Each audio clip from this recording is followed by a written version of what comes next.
जय श्री राम दोस्तों। आज सवेरे छत पर घूमने के बाद आ जाता हूँ नीचे और घड़े में से 2 गिलास पीने के बाद चला जाता हूँ नहाने के लिए और नहाने के बाद चला जाता हूँ सूर्य देवता को जल देने के लिए। सूर्य देवता को जल देता हूँ और सूर्य देवता को जल देने के बाद आ जाता हूँ नीचे और लोटिया उठाकर चल देता हूँ दादा खेड़े के मंदिर में। 11 नंबर की बस पकड़ने के बाद आ जाता हूँ दादा खेड़े के मंदिर में और दादा खेड़े को जल चढ़ा देता हूँ। दादा खेड़े को जल चढ़ाने के बाद पीपल देवता को जल चढ़ाता हूँ और पीपल देवता को जल चढ़ाने के बाद चींटियों को आटा डाल देता हूँ। चींटियों को आटा डालने के बाद अब फिर से 11 नंबर की बस पकड़कर आ जाता हूँ घर और घर के मंदिर में बैठ जाता हूँ जोत लगाने। घर के मंदिर में जोत लगाने के बाद अब आधा पौना घंटा बैठ के राम का नाम लेता हूँ। आधा से पौना घंटा बैठ के राम का नाम लेने के बाद अब आ जाता हूँ बाहर, तो देखता हूँ मैडम जी भी लग जाती है मेरा नाश्ता रेडी करने में। अब नाश्ते का एंजॉय लेने के बाद रेडी हो जाता हूँ दुकान जाने के लिए, तो मैं देखता हूँ मैडम ने भी अपनी अगली तैयारी पकड़ ली थी। मेरा नाश्ता बनाने के बाद मैडम ने खीर रख दी थी। मैं पूछता हूँ मैडम से कुछ आज खास है क्या, तो मैडम बोलते हैं कि दूध बहुत सारा बचा हुआ था, सोचती हूँ कि खीर ही बना लूं।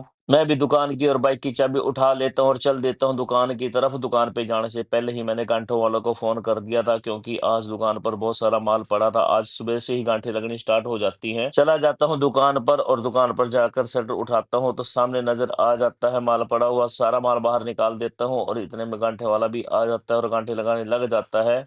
जब तक गांठे लगाता है तब तक मैं दुकान का साफ सफाई का काम कंप्लीट कर लेता हूँ और दुकान की साफ सफाई करने के बाद मैं जोत बत्ती कर देता हूँ। इतने में भैरव जी महाराज आ जाते हैं। फिर भैरव जी महाराज को बिस्कुट डाल देता हूँ।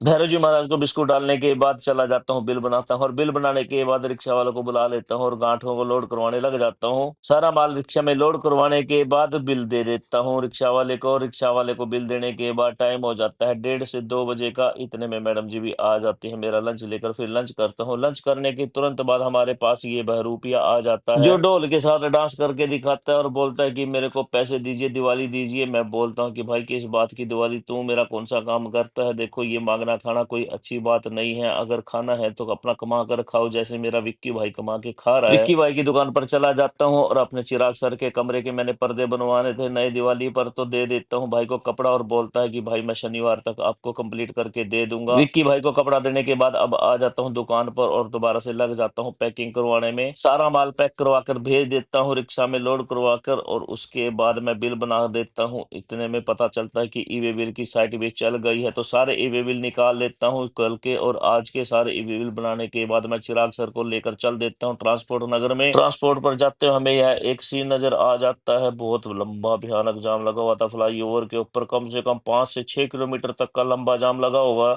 अब अपने मन में सोचता हूँ कि जितने भी लोग यह जाम में फंसे हुए हैं वो क्या सोच रहे होंगे कि कब हम घर जाएंगे, कितना लेट हो रहे होंगे बेचारे। और इनको तो ये भी नहीं पता कि जाम कितना लंबा है, क्योंकि पीछे वाला तो यही सोचता होगा कि आगे बस थोड़ी ही देर के बाद जाम खुल जाएगा। अब मैं अपने मन को समझाता हूँ कि सुनील तू क्यों दुखी हो रहा है, जो इनके कर्म में है वो तो होके ही रहेगा, इसमें तू कुछ नहीं कर सकता भाई। हम तो केवल अफसोस ही कर सकते हैं। इसी के साथ मैं आगे पहुंच जाता हूँ ट्रांसपोर्ट नगर में। आगे मेरे को भी बहुत तगड़ा जाम मिलता है, कम से कम 15 से 20 मिनट जाम में खड़ा होता हूँ और उसके बाद मैं पहुंच जाता हूँ ट्रांसपोर्ट पे। ट्रांसपोर्ट पर पहुंचने के बाद अब ई वे बिल दे देता हूँ कल के और आज के। सारे ई वे बिल देने के बाद भाई बोलता है कि सर कल वाला माल तो सारा आपका निकल गया है, क्योंकि अगर हम अपने पास इतना माल रखेंगे तो हमारे पास तो जाम लग जाएगा और दिवाली के सीजन का टाइम है, अगर पार्टी को माल नहीं देंगे तो कल को वो हमारी ट्रांसपोर्ट पर बुक क्यों करवाएगी। भाई भी 1 नंबर की बात कर रहा था। अब मैं भाई को ई वे बिल दे देता हूँ और बोलता हूँ कि भाई देख मैंने तो निकाल दिए, आगे आपकी इच्छा, आपको जो करना है वो आप करो। सारे ई वे बिल देने के बाद मैं आ जाता हूँ बाहर।